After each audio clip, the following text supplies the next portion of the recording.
الشيطان الرجيم. بسم الله الرحمن الرحيم. أصحاب الجنة يومئذ خير مستقرا وأحسن مقيلا.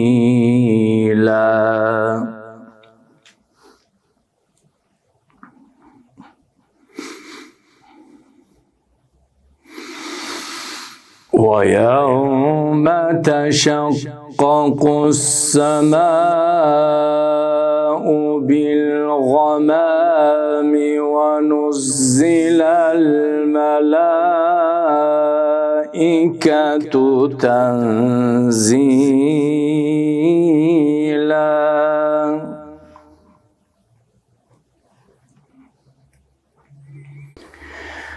الملك يومئذ الحق للرحمن.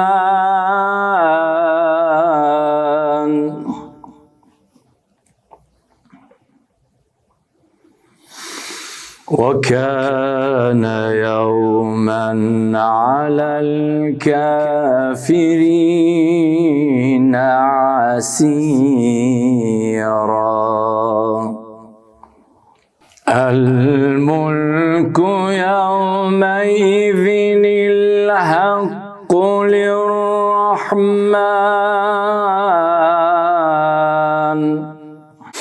وكان يوما على الكافرين عسيرا.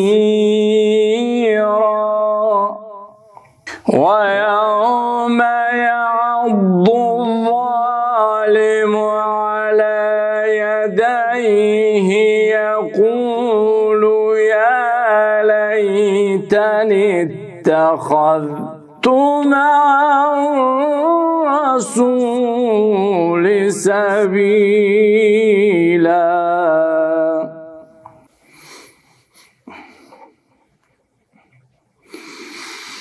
ويوم يعض الظالم على يديه يقول يا ليتني اتخذت مع الرسول سبيلا. يا ويلتى ليتني لم أتخذ فلانا خليلا.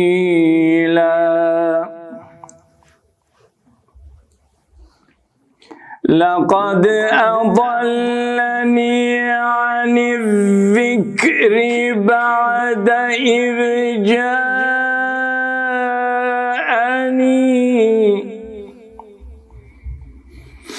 وكان الشيطان للإنسان خذولا. لقد أضلني عن الذكر بعد إذ جاءني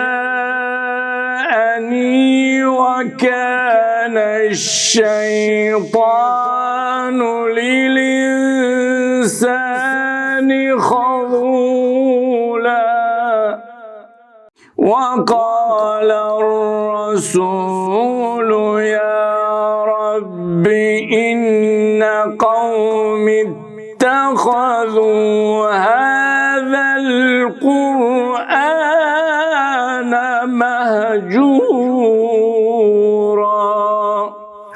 وقال الرسول يا رب إن قومي اتخذوا هذا القرآن مهجورا.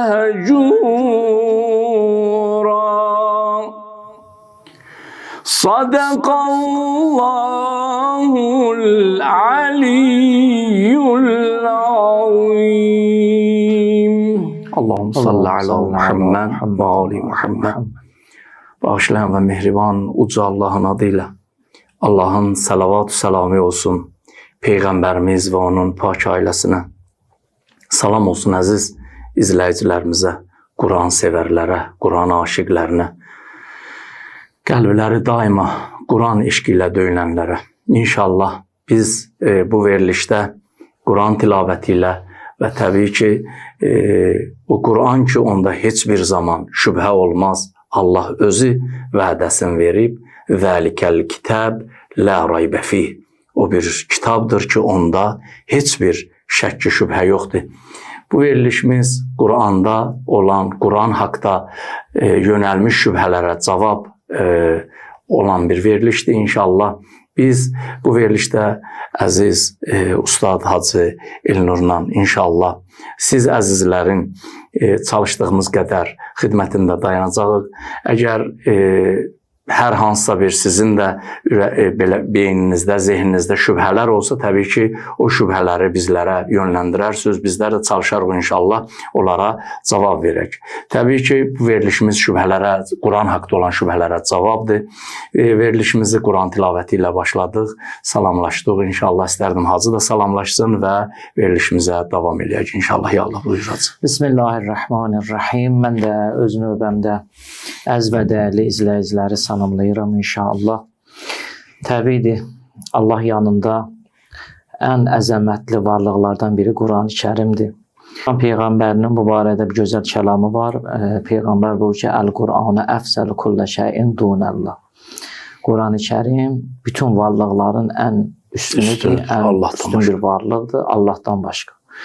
Yəni, təbiidir, uca olan Quran-ı Kərimin barəsində bəhs eləməklik və insan üçün şərəfdir və bu barədə də dinləməklik insanlar üçün, izləyicilər üçün də böyük bir şərəfdir ki, insanlar Quran barəsində maariflənərlər. Sizin sözünüzə qüvvət olaraq mən bir hədis də deyim. Peyğəmbərimiz buyurur ki, Quranın başqa kəlamlarla fərqi Allahın bəndələrlə fərqi qədərdir. Yəni, bütün sözlər bəndələr sözüdür, Quran isə Allah sözüdür. Odur ki, bu məsələlər doğrudan Quran Allah kəlamıdır. Təbii ki, o şübhələrdən biri də budur ki, bu günləri cəmiyyətdə yayılmış şübhələrdən biri budur ki, Quran Allah kəlamı deyil. Bəli. Bizim büyüsüz cəmiyyətimizin, ümumiyyətlə İslam ümmətinin baxmayaraq ki, İslam Peyğəmbəri kimi öndəri ola-ola, Əhl-i-Beyt kimi bizim müqəddəs rəhbərlər ola-ola və həmçinin bizim müqəddəs Quran-ı Kərimimiz əlimizdə ola-ola biz müsəlmanların geridə qalmaqlığının səbəbinə baxanda biz görürük ki, sadəcə simvolik olaraq Quran-ı Kərimi biz əlimizdə tutmuşuq. Dünyada müsəlmanların geridə qalmaqlığının səbəbi çünki onlar Qurana əməl eləmirlər. Və əməl eləmədikləri üçün bir çox cərəyanlarda hamısı da cəmiyyətdən geridə qalırlar və yaxud dünya səviyyəsində geridə qalırlar. Quran-ı Kərim bütün gözəllikləri özündə cəm edib və kimlər ki, Quran-ı Kərimə qoşulursa və Quran-ı Kərimlə həyatın bərpa edirsə və Quran-ı Kərimlə birlikdə hərəkət edirsə, tarix boyunda biz görmüşük ki, onlar hamısı uca bir məqam sahibləri olublar. Çünki Quran bütün gözəlliklərin mərkəzidir. Quran nuraniyyətdir. Quran gözəllikdir, Quran nuraniyyətdir, Quran şəfadır, Quran zikirdir, bütün Quran-ı Kərimin 80-a yaxın Quran-ı Kərimdə sifətlər var. Quranın özün bizə dediyi sifətlər. Hələ alimlərin ələ gətirir, ondan da artıq. Bəzən Quranın adlarına baxsıq, Quran-ı Kərimdə çəkilən adlara baxsıq, bəzi sifətlərə baxsıq. Bir şey mən qeyd edeyim. Bəzən cəmiyyətimizdə biz nəyəsə ad verəndə öz xoşumuzdur. Məsələn, övladımız olub, istəyir onu ad qoyaq. Biz baxırıq, axtarış edirik ki, hansı ad qulağa yatımlıdır, xoşa gəlimlidir, biz o adı veririk. Yaradan isə bir şeyə ad verəndə onun zat xüsusiyyətinə görə ad verir. Allah da Quran-ı Kərimdə 80-dan yuxarı adlar, sifətlər Quran-ı Kərim barəsində deyib. O sifətlər ki, Quranın xasiyyətidir, Quranın zatıdır. Məsələn, biz oxuyanda Quranda yazıb ki, zikir. Məsələn, Quranın sifətlərindən biri zikirdir. Yəni, bəyan eləyən, bütün sıxıntılarda, bütün bağlı qapıları Qurandır insanlara çatdıran moizə şəklində. Quranın adlarından biri rəhmətdir, Quran risalətdir, Quran ruhdur, Quran şəfadır, Quran suhufdur, Quran ədildir. Bütün gözəlliklərin hamısı, nə gözəl sifətlər axtarsan, hamısı Quran-ı Kərimdir. Yəni mərkəz Qurandır. Hacı, sizin o sözünüzün qüvvəsi olaraq siz ki deyirsiniz ki, Qurandan yalnız bizə belə deyə ad qalıb da, yəni insanlar arasında. Mən verilişimizin əvvəlində tilavət elədiyim Furqan surəsinin 30-cu ayəsində mən bu haqda çox həmişə deyərəm.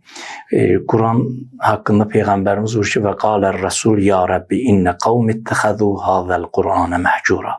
Ki, elə bir şikayət edir Peyğəmbər ki, mənim qövmüm, yəni bu müsəlmanlar kimlər ki, Quranı qəbul edir, bu Quranı elə bir ki, çox yüngül, saymamazlıqdan gəldilər bu Quranı. Bu Qurana hörmətsiz yanaşdılar. Əslində, biz Quranı, belə deyək, öz hörməti yerində, bəli, Qurana daima hörmət qoyulmalıdır, Quran, belə deyək, aşağıda qalmamalıdır, Quran ehtiram olunmalıdır, çünki Allahın kəlamıdır. Amma ehtiram, ən gözəl ehtiram ona əməl eləməkdir. Bəli. Yəni, insanlar bəzən bir də görürsən ki, biz bunun şahidi oluruq dəfələrlə ki, Quran haqqında bir söhbət olanda, bir mövzu olanda elə üstündən keçirlər. Amma ya Quran tilavəti olanda ki, Qurana o cür ki, bizdən Peyğəmbər istəyib, Allah istəyib ki, dəyər verilə, o lazımı dəyər verilməyib. Və bizim Qurandan uzaq düşməyimiz səbəb olubdur ki, bu günləri bəzi insanlar, bizim evladlarımız, bizim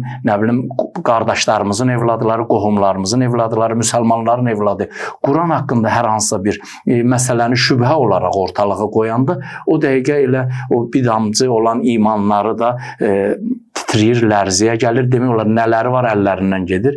Həzrəti Əli əleyhissalamdan da o hədis səhv eləmirəmsə, oğlu İmam Həsən əleyhissalama buyurur ki, oğlum, məbada kimsə sizə bu kitaba əməl eləməkdə qabağa keçər. Bəli, siz, heç kim sizdən qabağa keçməməlidir. Yəni, bu Qurana ən gözəl biz əməl eləməliyik. Bizim xəbərimiz olmalıdır. Biz bilməliyik bu Quranın içərisində nələr var. Elə sözlər deyəndə ki, Quran haqqında danışılanda bəzən deyirsən, bəzi adamlar elə danışır ki, elə qulaq asır ki, yəni elə bil ki, başqa yerdən danışılır. Mənim yadıma gəlir, bir dəfə biri məni küçədə tutmuşdu, Qurandan danışırdı. Valla sən, dedi ki, o Quranda yoxdur. Dedi, həmən eşitdim bir yerdə ki, deyirlər Qurandadır. Yəni, bizim Qurandan xəbərsiz olmağımız səbəb olur ki, Quran haqqında bir söz deyəndə biz onu neynirik? Bəhbəhlə də qəbul edir ki, bəli, bu Quranda var. Ki, bu, belə deyək də, Allahın özünün vədəsidir. Allah vədə veribdir ki, Quran həmişə möhkəm dayanacaq və bütün, belə deyək, əyrilik, bütün zərərlər o Allahın kitabından uzaq dayanacaq. Təbii ki, əsrlər boyu həmişə çalışıblar ki, o Qur'anın, belə deyək, o əbədiyyət və əzəliyyətinə şübhələrlə təbii ki, zərərlər yetirsinlər ki, o şübhələrlə insanların beynin qarışdırsınlar. Təbii ki, burada belə də müsəlmanların da günahı az olmayıb. Müsəlmanların da səhlənkarlıqları var bu məsələlərdə ki, Quranın özündən, öz mənafeyləri üçün istifadə edənlər də olub. Biz bu məsələyə, yəni təkcə ata bilmərik, belə də Quran düşmənlərinin boynuna. Amma ki, hər halda bizim özümüzün səhlənkarlığımız, hər nə olur olsun, Allah özü vədə veribdir ki, sizin bu Qurana edəcəyiniz hücumlar, bu Quranın əbədiyyət, əzəliyyət, Quranın möhkəmliyinə və heç bir zərər yetirməyəcək. Allah Fussilə surəsində buyurur və innəhu ləkitabun əziz. Bu izzətli bir kitabdır. Heç bir varlıq onu sındırar. La yətihil batil. La yətihil batilu min beyni yədəh və la min xalfih. Tənzilun min hakimin hamid. Ki, buna batil yol tapa bilməz. Allah vədə verib. Amma təbii ki, bizim də vəzifəmiz odur ki, bu şübhələr ki, insanların zehnində icad olunur, insanlara təqdim olunur, bunlara cavab da verilməlidir ki, bu insanlar öz belə haqqın yolunu tapa bilsinlər. Bilirsiniz, Ağa Seyid, bu məsələlərdə ümmətin, insanların əsas boyuna düşən məsuliyyət nədir? Məlumat. Məlumat qıtlığı. İnsanlar sanki son zamanlar Quran barəsində məlumatlanmaq istəmirlər. Bəli. Məsələn, bu günləri sosial şəbəkələrdə Quranın barəsində istənilən məlumatlar var Bəli. və fərqli-fərqli ruhanilər, elm sahibləri, alimlər Quran barəsində.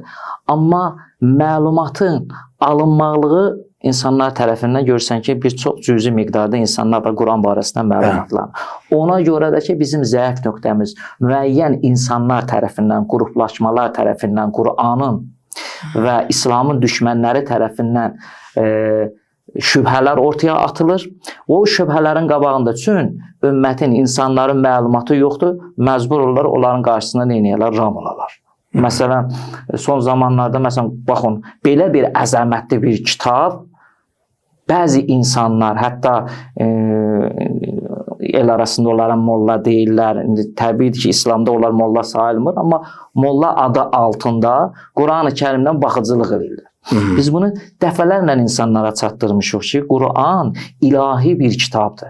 Quranda yalnız Allahın vəhləridir. Quranda yalnız Allahın insanlara dediyi kəlamlardır. Peyğəmbərin vasitəsilə bizlərə çatdırılmış kəlamlardır. Dəfələrlə insanlara deməkliyə rəğmən, amma görürsən yenə də insanlar görürsən müraciət edirlər bir çox mənim özümə. Məsələn deyirlər, Hacı bir dənə bax gör bu məsələdə məsələn axırımız nə olacaq, əvvəlimiz nə olacaq. Başa sala bilmirsən ki, axı Quran Allah kəlamıdır. Niyə? Çünki bəzi bir dəstə insanlar bu işlə məşğuldur. Bu fırıldaq. Mən Qurandan... o cəhətdən dedim ki, müsəlmanların da burada bu işdə yəni payları az deyil. Ki, yəni söhbət müsəlmanlar deyəndə elə siz demişən mollalar, onların da payı az deyil ki, onlar ki Allah kitabın belə deyək də insanlar üçün kitab açmaq kimi öz şəxsi mənafeləri. Yəni onların da payı az deyil. Çünki bu zaman keçdikcə bu məsələdə elə bil ki, yəni deyirəm insanların zehnində həmən o problemləri icad ediblər. Mənim yadıma üzr istəyirəm, yadıma məqamında deyim.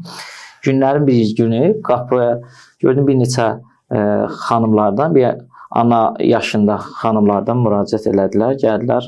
Hacı siz dedim, bəli mənəm. Dedim, xeyir ola. 10 ilin söhbətidir. Dedi ki, heç bala gəlmişik, səni deyib gəlmişik.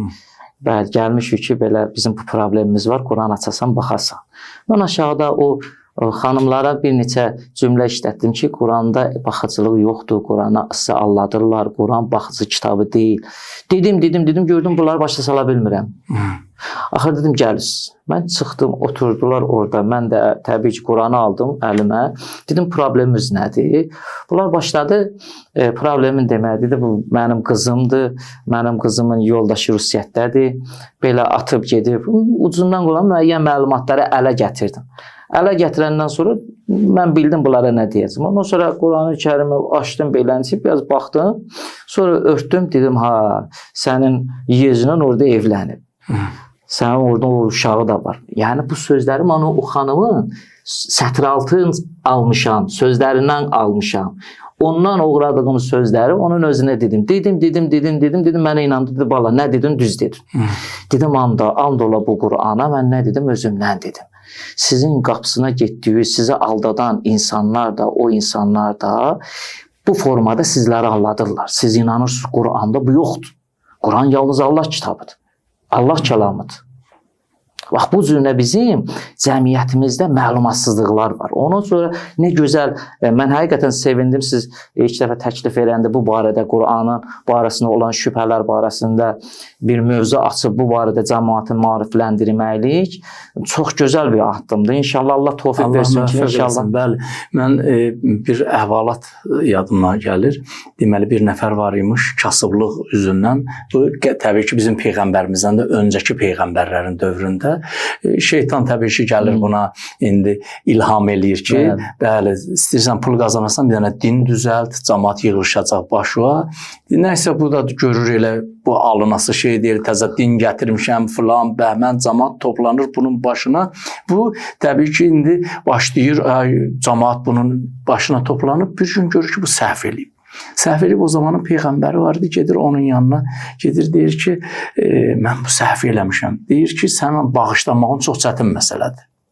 Sənin bağışlanmaq üçün bu lazımdır ki, kimlər ki sənə iman gətirib, sən onlara deməlisən ki, siz səhv yoldasınız. Bu cəmaatı təzədən yığır. Çox gözəl bir ibrətamiz bir əhvalatdır. Cəmaata deyir ki, mən bugünkü günə qədər ki, sizə deyirdim, mən peyğəmbərəm, mən səhv demişəm. Cəmaat deyirlər ki, bunun başı xarab olub. Daha sən keçinə biz elə yenə öz dinimizə əməl eləyəcəyik. Yəni, bəli, məsələ budur. Bəzən bir də görürsən, insanlar o qədər səhv məlumat onlara ötürülüb ki, o səhv məlumatı sən durub düzəltmək istəyəndə deyəcəklər ki, yox, sən özün də səhv deyirsən, sən savadsızsan, o savadlıdır. Bəli, bu məsələdə təbii ki, o belə deyək də, o mollalar ki, indi təbii ki, biz kimisə burada molla adı altında təbii ki, onların da payı azdır, amma təbii ki, kimlər ki, onların zatı pakdır və belə deyək də, düşüncə sahibi, belə deyək, gözəl düşüncə sahibi olan insanlar Quranın ayələrini oxuyanda, onlara qulaq asanda təbii ki, onun hikmətindən faydalanırlar. Amma kimlər ki, o Quranın həmən o əzəmətini görürlər, amma ona paxıllıqları var.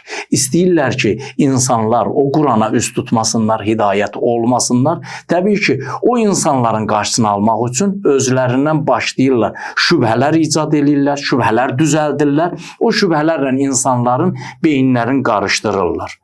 Və əgər o şübhələrə cavab verilsə, düşüncə sahibləri, o insanlar ki, doğrudan düşünə bilirlər, onlar biraz düşünəndə çox böyük təsiri olur. Səhv eləmirəmsə, Rum surəsində var. Allah orada Allahın nişanələrindən danışanda buyurur, bu nişanələrdə hikmət var düşünənlər üçün. Bu nişanələrdə hikmət var ağlı olanlar üçün. Fətəbiru, sonra budur ki, o məsələlər, bu şübhələr təbii ki, yaradılır. Kimlər tərəfindən? O insanlar ki, Quranla düşmənçilikləri var, İslamla düşmənçilikləri var ki, bu şübhələrə də hər zaman cavablar verilməlidir. O şübhələrdən maraqlısıdır ki, məsələn, cəmiyyət arasında son zamanlar sosial şəbəkələrdən məsələn yönəldirlər. Bir də budur ki, deyirlər, Quranı insanların gözündə küçülməkdən ötəri. Deyirlər ki, Quran-ı Kərim dastan kitabıdır. Nağıl kitabı. Nağıl kitabıdır. Quran-ı Kərimi biz nəzər salsaq, Quranın 2/3 hissəsi əhvalatlardır. Keçmiş peyğəmbərlərin əhvalatı və yaxud peyğəmbərlərin ümmətlərinin əhvalatı. Bütün bunların hamısında Allah Quran-ı Kərimdə bizlərə nə deyir? Deyir, mən bunları sizlərə danışıram, bunların arasında ibrətlər var alan insan üçün. Amma bəzi insanlar sui-istifadə eləyir, bu əhvalatdan Quran-ı Kərimin adını qoyurlar nağıl kitabı, dastan kitabı. Amma insan bir azacıq surətdə bəzi suların var, dadlı sular var. Məsələn, o suyu dadmasın, onun ləzzətini bilməzsən. Sanki zərrə qədər də olsa onu dadmalısan ki, biləsən ki, bu nə dad verir. Quran-ı Kərimdə eynən ona bənzəyir. İnsan bir azacıq ona bir gün ərzində vaxt ayıra, o dadı dada bilə. Elə ki, Quranı daddın, elə ki, damaruğa daxil oldu Quranın ayələr, ruha daxil oldu, o ləzzəti alacaqsan. Ondan sonra biləcəksən ki, bir dənə Həzrəti Allah səlamət eləsin, Möhsün qəraəti, dedi, Həzrəti Yusufin bir dənə əhvalatı barəsində, təfsir dərsi deyəndə, dedi, Həzrəti Yusufin əhvalatı barəsində mən 700-ə yaxın nöqtə çıxartdım. 700-ə yaxın bir dənə mən nöqtə çıxartdım. Yəni, Allahın bizə bu əhvalatdan dediyi, nə demək istəyir? 700 dənə mətləb çıxartdım. Mesajlar. 700 dənə mesaj mən çıxartdım. Sonra dedi ki, mən orada paylaşımda, sosial şəbəkəyə paylaşdım ki, dinləyicilər, sizin də nəsə fikriniz varsa, artırmalarınız varsa deyin. 100 dənə də insanlar tərəfindən gəldi. 800 dənə, bir dənə Həzrət Yusuf əhvalatından Allahın mesajı var. Budur mu dastan? Budur bu nağıl kitabı. Otur İbrahim peyğəmbərin, otur Nuh peyğəmbərin, bütün Lut peyğəmbərin.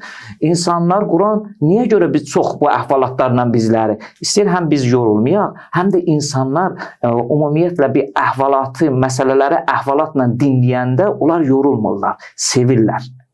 Allah da o yöndəmdən neyinib insanlara istəyir Quran-ı Kərimi çatdırar. Bu Quranın möcüzəsidir, bu Quranın əzəmətidir. Onun ki, Quranda Allah təala buyurur ki, "Fətəbiru ya ulul albab la'allakum ta'qilun." Ay düşüncə sahibləri, Bu dediklərimizdən ibrət alın. Sonra üzün tutur. Fə'təbiru ya ulul əbsar. Ay bu aləmə öz gözləri ilə nəzər ilə, bu aləmdə baş verən hadisələri görənlər, keçmişdə baş verənləri görənlər, bu baş verən prosesləri görənlər, bunlar sizlər üçün bir ibrətdir. Niyə almırsınız? Fə'təbiru ya ulul əbsar. Səninki gözü ilə görürsən, haqqı görürsən, ədaləti görürsən, hər şeyi görürsən gözü ilə. Amma niyə nəticəyə gəlmirsən? Niyə ibrət almırsan? Sonra üzün tutur mütəfəkkir insanlara. Fə'təbir ya ulul əfkar ləalləkum tətəfəkkərun. Ey düşünən beyinlər, ey təfəkkür sahibləri. Yəni bu Quran həqiqətən əzəmətidir, gözəlliyidir, möcüzəsidir. Allah bizi Qurandan ayrı salmasın inşallah. O şübhələrdən ki biz bu verilişlərimizdə inşallah qeyd eləyəcəyik. Təbii ki, onların hər birinə cavab verəcəyik. Amma bu verilişimizdə istərdik ki, əziz izləyicilərimiz bilsinlər ki, yəni insanlar üçün yaradılmış belə bir şübhələr var ki, birin Hacı qeyd elədi ki, deyirlər ki, dastan kitabıdır. O şübhələrdən biri budur ki, deyirlər ki, Quran vəhy ola bilməz. Kimlərsə öyrədiblər, Peyğəmbərə yazıblar. Təbii ki, biz bu şübhələrin hamısına cavab verəcək istirdik verilişimizin əvvəlində ki, belə misal olaraq bu şübhələrdən qeyd eləyək. Bu şübhələrdən biri budur ki, bəziləri deyirlər ki, Quran ayələri bir-biri ilə ziddiyyət təşkil eləyir. Yəni, bəli, amma Allah özü Quran-ı Kərimdə buyurur ki, əgər başqaları, bu Allah yanından, başqaları yanından olsa, siz burada çoxlu ixtilaflar görərdiniz. Şübhələrdən bəziləri budur ki, bəziləri belə bir xəyala düşüblər ki, Quranın özündə bəzi ayələr var ki, orada tarixi hadisələrdən danışır, o tarixi hadisələr səhvdir, ədəbi səhvlər var, elmi səhvlər var və yaxud o şübhələrdən biri budur ki, deyirlər ki, Quran təhrif olub. Bəli. Ki, təbii ki, bu cür şübhələr çoxdur. Ya qadınların barəsində, məsələn, deyirlər ki, hicab qadına zülm. Bəli. Məsələn, bu barədə, bu özü geniş bir bəhsdir ki, bunlar hansı şübhələrdir ki, inşallah biz bu verilişlərimiz boyunca bu şübhələrə tutarlı cavablar verməyə çalışacaq inşallah. Əziz izləyicilərimizdən də odur ki, əgər hər hansısa bir fikrimiz, gətirdiyimiz dəlillər qane eləməsə, onları şərh bölməsində qeyd eləsinlər. Hər hansısa bir şübhəli özləri üçün şübhəli ola bilər ki, biz onları təqdim eləməsəydik, onlar bizə təqdim eləsinlər, təbii ki, biz onlara cavab verməyə çalışacaq. Allahın izni ilə Quran hörmətinə Allah bizə kömək olacaq ki, inşallah biz bu işin öhdəsindən layiqincə gələk. Allah Quran hörmətinə kömək olsun bizə və kömək olsun əziz müsəlmanlara, xalqımıza ki, inşallah daima Quranla bir yerdə olaq inşallah. Sağ olun, Allah amanında gələn verilişlərədir.